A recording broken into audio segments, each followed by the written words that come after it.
નમસ્કાર વિદ્યાર્થી મિત્રો, નીલકંઠ વિદ્યાપીઠ શાળા પરિવાર વતી હું સંજય સિસરવી આજના વિડિયો લેક્ચરમાં આપનું હાર્દિક સ્વાગત કરું છું.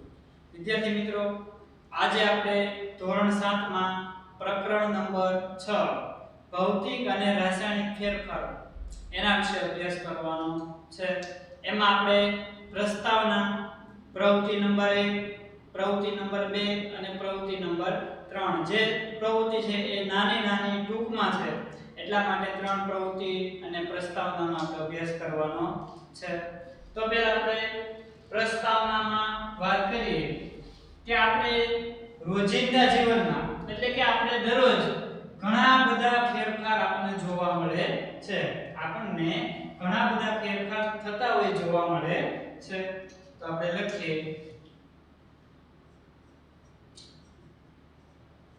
રોજિંદા જીવનમાં આપણને આપણી આસપાસ ઘણા ફેરફારો જોવા મળે છે.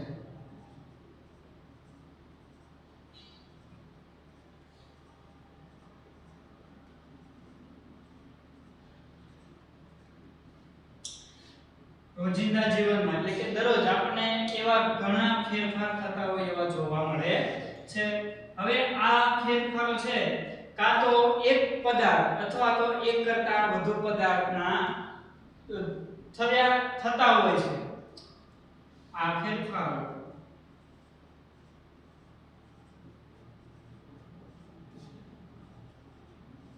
એક અથવા એક કરતા વધારે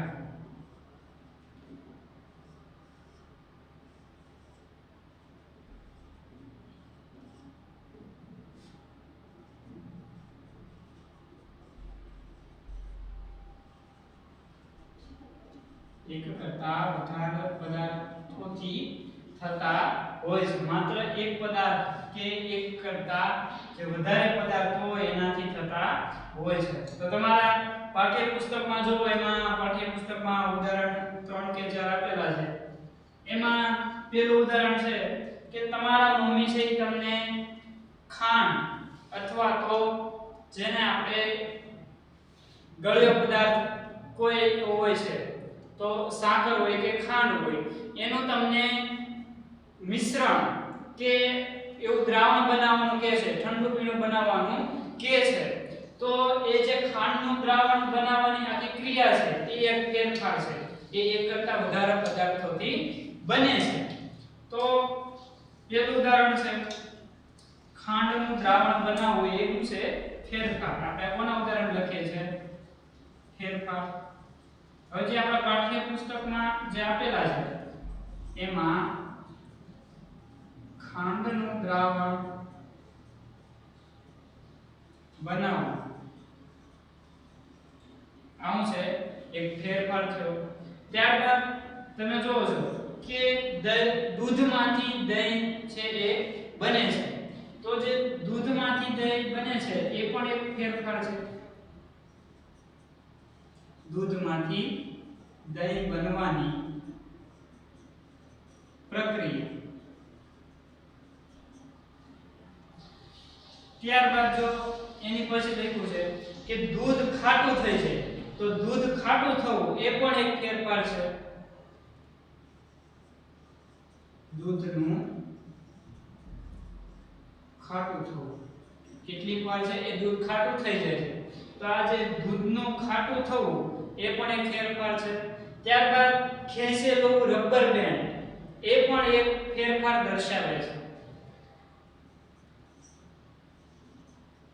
ખેંચેલું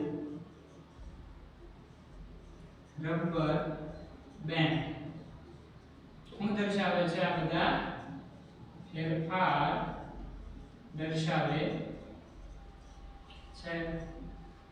ફરી એકવાર કે આપણે આ રોજિંદા જીવનમાં આપણે ઘણા ફેરફાર જોતા હોય છે, આપણી આસપાસ થતા હોય છે. હવે આ ફેરફારો છે એ એક અથવા તો એક કરતા વધારે પદાર્થોથી થતા હોય છે અથવા તેનાથી બનતા હોય છે.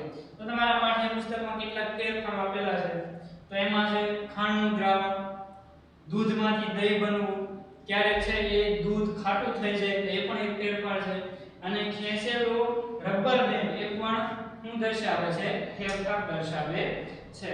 હવે આપણે વ્યાપક રીતે જોઈએ તો ફેરફારના મુખ્ય બે પ્રકાર છે. લખીએ વ્યાપક રીતે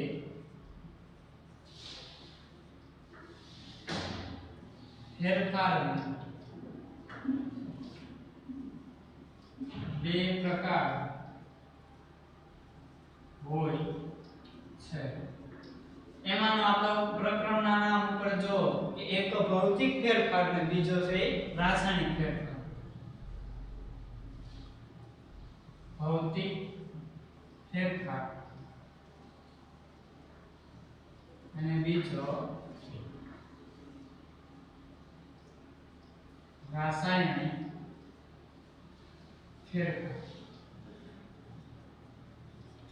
હવે આપણે જે અભ્યાસ કરવાનો છે સૌપ્રથમ એ ભૌતિક ફેરફાર. ભૌતિક ફેરફાર આપણે આ આખા પ્રકરણ દરમિયાન ભૌતિક ફેરફાર અને રાસાયણિક ફેરફાર છે આખા પ્રકરણમાં આપણે એનો અભ્યાસ કરવાનો છે. તો તમારા પાઠ્યપુસ્તકમાં 1 થી જે 5 પ્રવૃત્તિ આપેલી છે જ્યાં સુધીના ફેરફારો છે બધા ભૌતિક ફેરફારો છે. ત્યારબાદ આવશે રાસાયણિક ફેરફાર. તો આપણે ભૌતિક ફેરફાર છે એમાં તમારે પ્રવૃત્તિ નંબર 6.1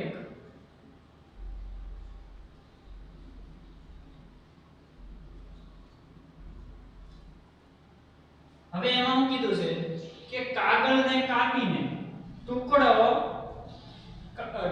બનાવવા અથવા તો એના ટુકડા કરવા એ ભૌતિક ફેરફાર છે તે દર્શાવો.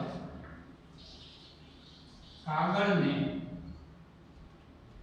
કાપી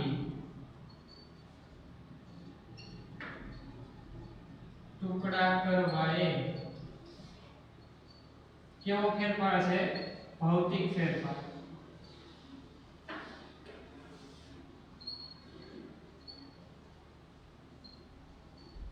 છે તે દર્શાવે. આપણે હેતુ કયો કે આપણે પ્રવૃત્તિ 6.1 એવું લખી શકાય. હવે આપણે પ્રવૃત્તિ નાની છે એટલા માટે આપણે સાધન સામગ્રી નથી લખતા, નકર આપણે કાગળ કે કોઈને કટિંગ કરવા માટે એને કાપવા માટે કોઈ કાતર કે કટર આપણે એવું કોઈ સાધન લખી શકીએ, પણ આપણે ડાયરેક્ટ પદ્ધતિ લખીએ છીએ. હવે જોઈએ પદ્ધતિ.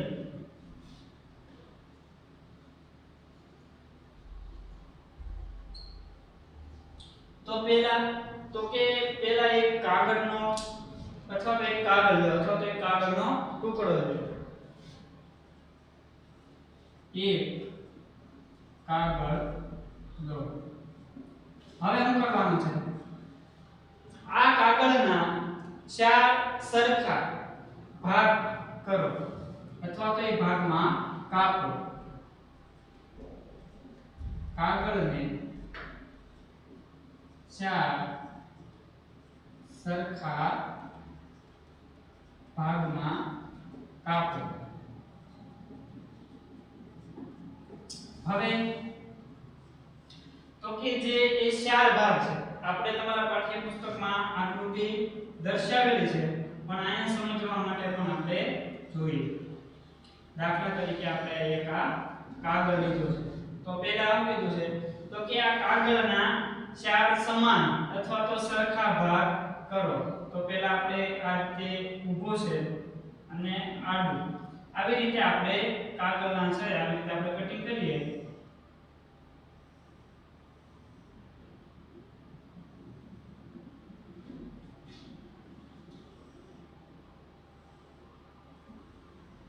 તો આવી રીતે 4 સમાન આપણે ભાગ છે જોવા મળે. હવે શું કીધું છે? તો કે કાગળને જે ટુકડા છે એ દરેક ટુકડાને પાછા ફરીથી 4 ભાગમાં સમાન રીતે કાપો. કાગળના 4 સરખા ભાગ કરીએ. હવે દરેક ભાગને દરેક ભાગ એટલે 4 ભાગ છે એ દરેક ભાગને ફરીથી 4 ભાગમાં આને 4 ભાગમાં આને 4 ભાગમાં આને 4 ભાગમાં ને આ જે ભાગ છે એને 4 ભાગમાં કાપો દરેક ભાગને સમાન રીતે અથવા તો સરખા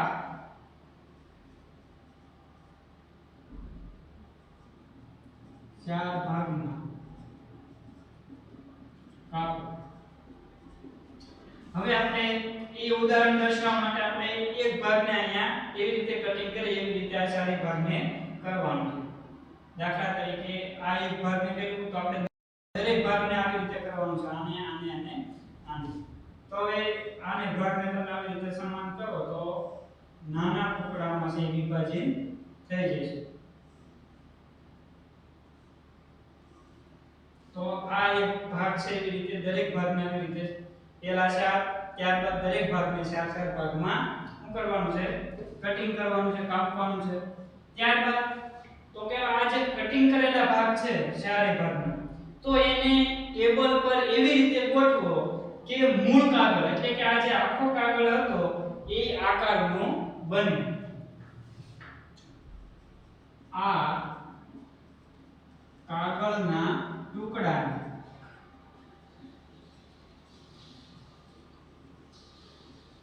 ટેબલ પર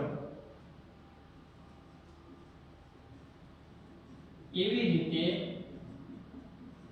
ગોઠવો જેથી મૂળ કાગળ એટલે કે જે પહેલા આપણે જે કાગળ લીધો હતો એનો આપણે ભાગ નહોતા કર્યા એ પહેલા આખો કાગળ એવી રીતે જોઈન કરવાનો છે એવી રીતે મૂળ કાગળ જેવો આકાર બને કેવી રીતે તો કે કાગળ લીધો એના 4 સમાન ભાગ કર્યા હવે દરેક જે 4 ભાગ છે એને ફરીથી કેવા કર્યા તો કે એના 4 ભાગ કર્યા અને હવે ટેબલ પર આ કાગળને ટુકડાને એવી રીતે ગોઠવવાના છે કે જે મૂળ કાગળ જેવો આકાર બને હવે તમે અવલોકનમાં આપણે કહી શકીએ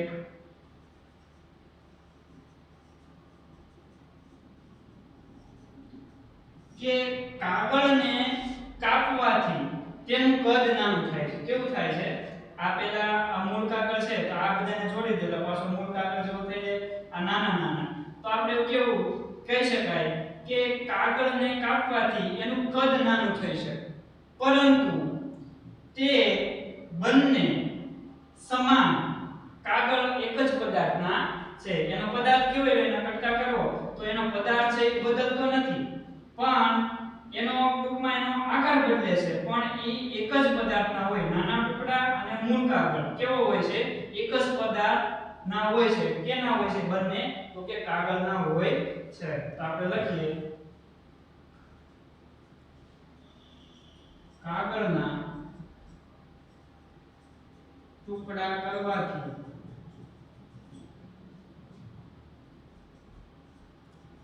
તેનું કદ નાનું થાય છે પરંતુ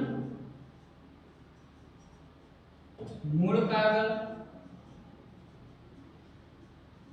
અને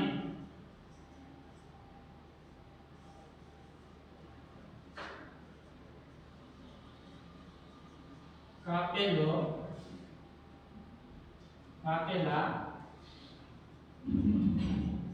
કાગળના ટુકડા એક જ પદાર્થ કયો પદાર્થ છે કાગળના જ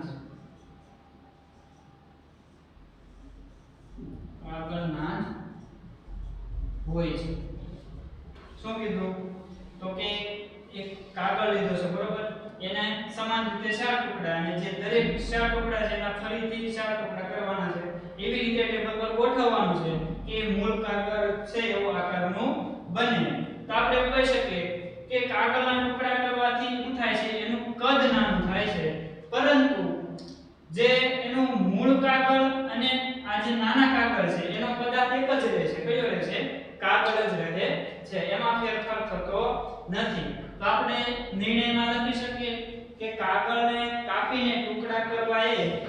ભૌતિક ફેરફાર છે નિર્ણય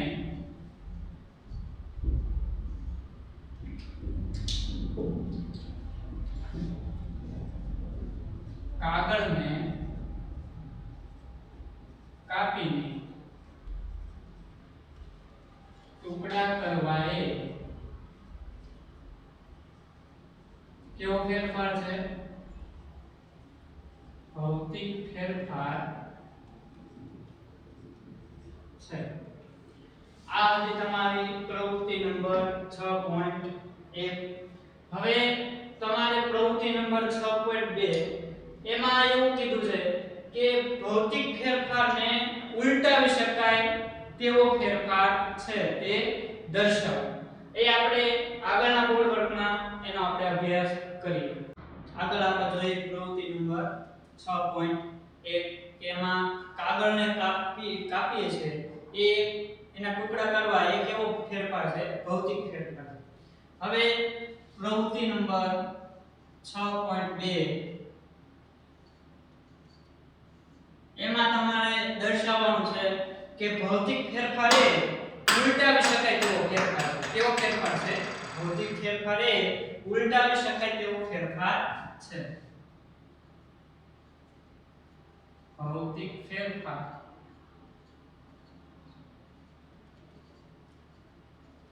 ઉલટાવી શકાય તેવો ફેરફાર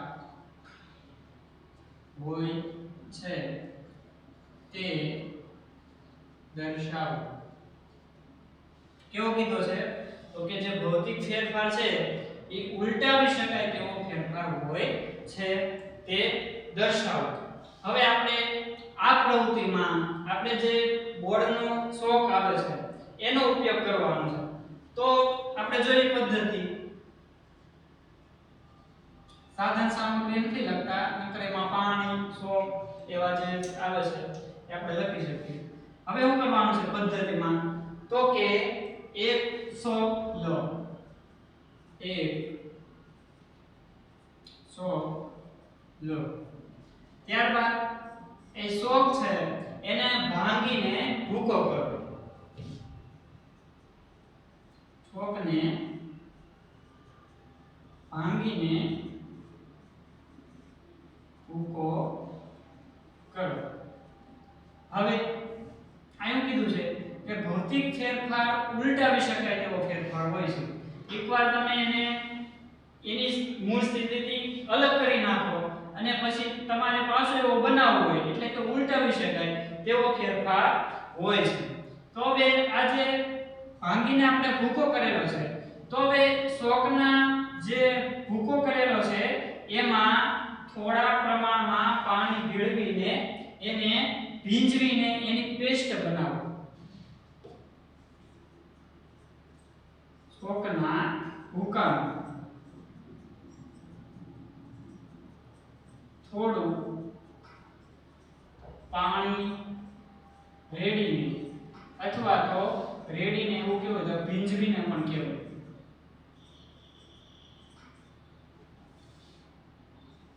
તેની એટલે કે શોખની પેસ્ટ બનાવો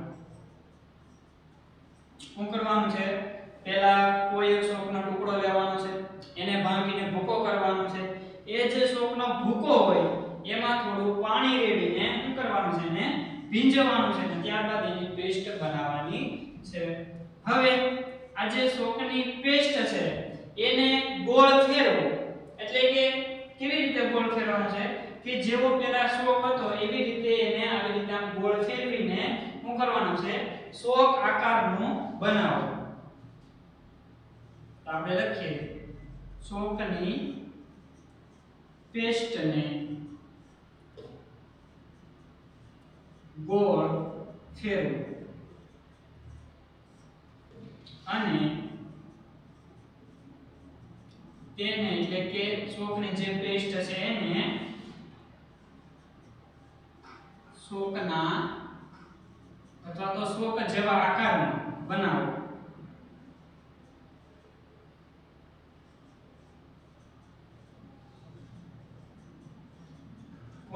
જેવો બનાવવાનો છે, શોકના આકાર જેવો બનાવવાનો છે. પહેલા એને ભાંગી નાખવાનું છે, એને પેસ્ટ બનાવવાની છે અને ફરી વખત જેવો શોક હતો એવા આકારનો આપણે બનાવવાનો છે.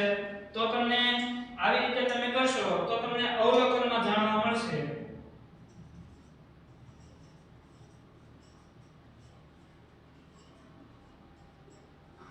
કે શોકને ભાંગીને શોકનો ભૂકો કરી શું કરવાનું છે, આપણે પેલા શોકનો ભૂકો કર્યો છે. હવે આ જ ભૂકામાંથી ફરીથી શોક બનાવી શકાય છે. શોકનો ભૂકો કરી તેને ફરીથી એટલે કે ઉલટાવીને એટલે કે ફરીથી શું કરી શકીએ છે, શોક બનાવી શકાય છે એટલે કે ઉલટાવી શકાય છે. તો આપણે નિર્ણયમાં લખી શકીએ કે ભાઈ જે શોક છે એને ભાંગીને ભૂકો કર્યો અને ફરી વખત એ ભૂકામાંથી પેસ્ટ બનાવીને ગોળ આકારમાં ફેરવીને શોક જેવો આપણે આકાર આપીએ છીએ. તેથી આપણે કહી શકીએ કે શોકને ભાંગીને ફરીથી એ ભૂકામાંથી શોક બનાવી શકીએ છે. તો આપણે નિર્ણયમાં લખીએ કે ભૌતિક ફેરફાર નિર્ણય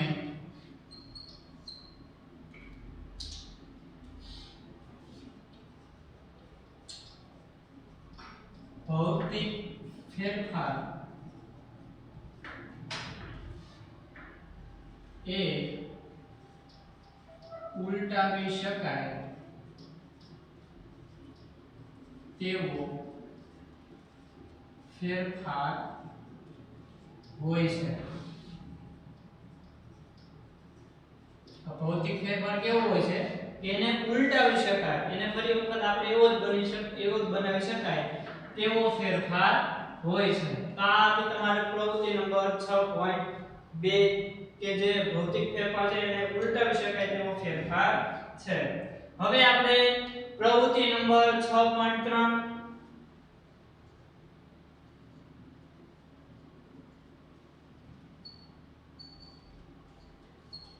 હવે આમાં છે કે પદાર્થની સ્થિતિમાં જે પદાર્થની સ્થિતિ હોય એમાં એને ઉલટાવી શકાય તેવો એ પરિસ્થિતિ હોય છે. હવે આપણે જોવાનું છે પ્રવૃત્તિ નંબર 6.3.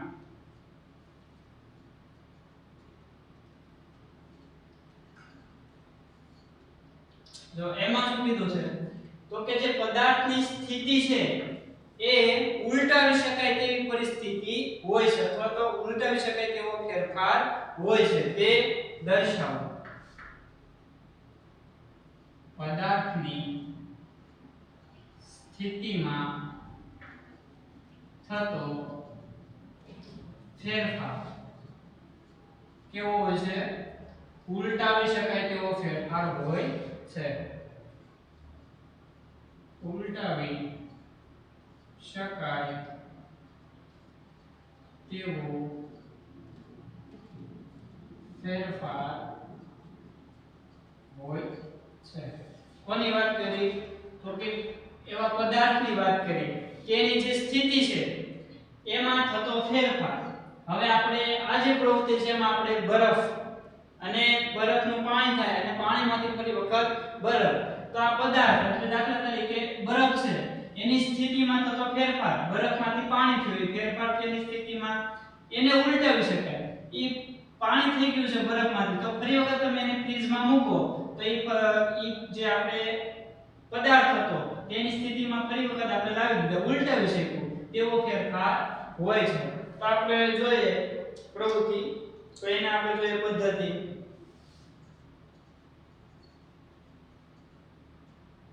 તો આપણે આ જોવા માટે સામાન્ય રીતે એક કાચનો પ્યાલો જે થોડો પારદર્શક આપણે પ્રવૃત્તિ કરવામાં સરળ રહે એટલા માટે એનો ઉપયોગ કરશું. તો એક કાચના પ્યાલા. તમારા પાઠ્યપુસ્તકમાં પ્લાસ્ટિકનો પણ ઉપયોગ કરવાનો આપેલું છે પાત્ર, એનો તમે ઉપયોગ ઉપયોગ કરી શકો, પણ આપણે અહીંયા કાચના પ્યાલાનો ઉપયોગ કરીએ છીએ. તો એક કાચના પ્યાલામાં થોડો બરફ લો. શું કરવાનું છે? એક જે કાચનો પ્યાલો છે એમાં થોડોક બરફ લેવાનો છે.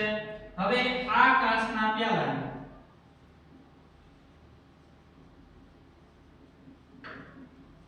આ કાચનો પ્યાલો કેવો છે કે એની અંદર બરફ હોય એવો આપણે થોડોક બરફ લીધો છે એમાં. હવે આ કાચના પ્યાલાને સૂર્યના તડકામાં રાખો.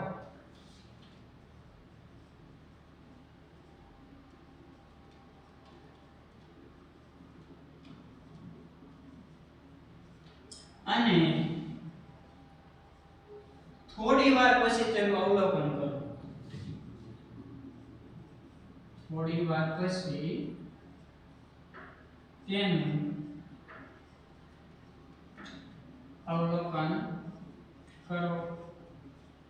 હવે તમને બધાને ખબર છે કે આપણે કોઈ બરફ ભરેલો હોય એ પાત્રને આપણે સૂર્યના તડકામાં રાખીએ તો શું થાય? તો કે બરફ છે એ થોડો ઓગળે છે. પાણીમાં થોડો બરફ હોય ને એનું પાણી થવા મળે છે, તો બરફ છે થોડો ઓગળે છે. તો આપણે અવલોકનમાં લખીએ કાચના પ્યાલામાં બરફ પીગળીને પાણી બને છે. સૂર્યના તડકામાં રાખીએ એટલે બરફ પીગળીને શું બને? પાણી બને છે. આપણે અવલોકન એમ જોયું.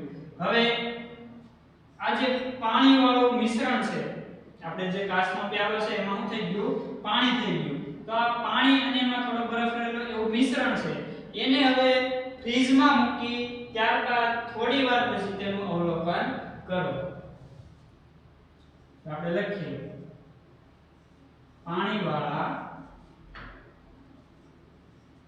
મિશ્રિત, એમાં શું છે? પાણીવાળા થોડો બરફ પણ હશે. મિશ્રિત કાચના પ્યાલાને હવે શેમાં મૂકવાનું છે? ફ્રીજમાં મૂકો અને થોડી વાર પછી તેનું અવલોકન કરો. આપણે જોઈએ કે પદાર્થની સ્થિતિમાં થતો ફેરફાર. આપણે શું લીધું હતું? તો કે થોડો બરફ લીધો હતો, પણ એને આપણે સ્થિતિમાં ફેરફાર કરવા માટે આપણે એને સૂર્યના તડકામાં મૂક્યો એટલે શું થયું? એ પીગળીને પાણી બને છે. આ શું થયું? પદાર્થની સ્થિતિમાં ફેરફાર થયો. હવે એને આપણે ઉલટાવવાનું છે. તો આ જે પાણીવાળો મિશ્રિત બરફ છે એ કાચના પ્યાલાને હવે આપણે ફ્રીજમાં મૂકવાનું છે અને થોડી વાર પછી તેનું અવલોકન કરો. હવે આ પાણીવાળો તમે કોઈ પાત્રને ફ્રીજમાં મૂકો તો એનું શું થાય? તો કે બરફ થાય છે. એટલે આ ઉલટાવી શક્યો આપણે તો એનો ફેરફાર થાય છે. તો કે હા. તો આપણે શું કીધું છે? અવલોકન કરો. ફ્રીજમાં મૂકીને થોડી વાર રહીને શું કરવાનું છે? અવલોકન કરો. તો આપણે અવલોકનમાં લખીએ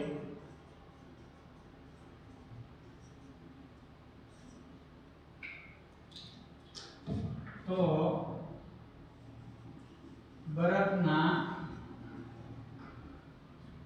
બરફવાળા પાણી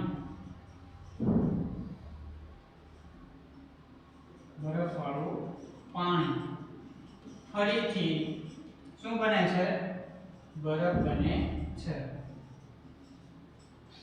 આપણે બરફવાળું પાણી કેમ લીધું? પહેલા આ બરફ બન્યો છે ત્યારે આપણે સાદું પાણી લીધું છે, પણ આપણે પહેલા બરફ લીધો હતો, બરોબર? હવે એ પાણી થયું છે એટલે આપણે એને બરફવાળું પાણી કહીએ. તો આ જે પાણી થઈ ગયું છે એની સ્થિતિમાં ફેરફાર થઈ ગયો છે, તો ફરીથી આપણે એને ફ્રીજમાં મૂકીએ તો શું બને છે? બરફ બને છે. તો આપણે નિર્ણયમાં લખી શકીએ કે પદાર્થની સ્થિતિમાં થતો ફેરફાર ઉલટાવી શકાય તેવો ફેરફાર હોય છે. આપણે લખીએ નિર્ણય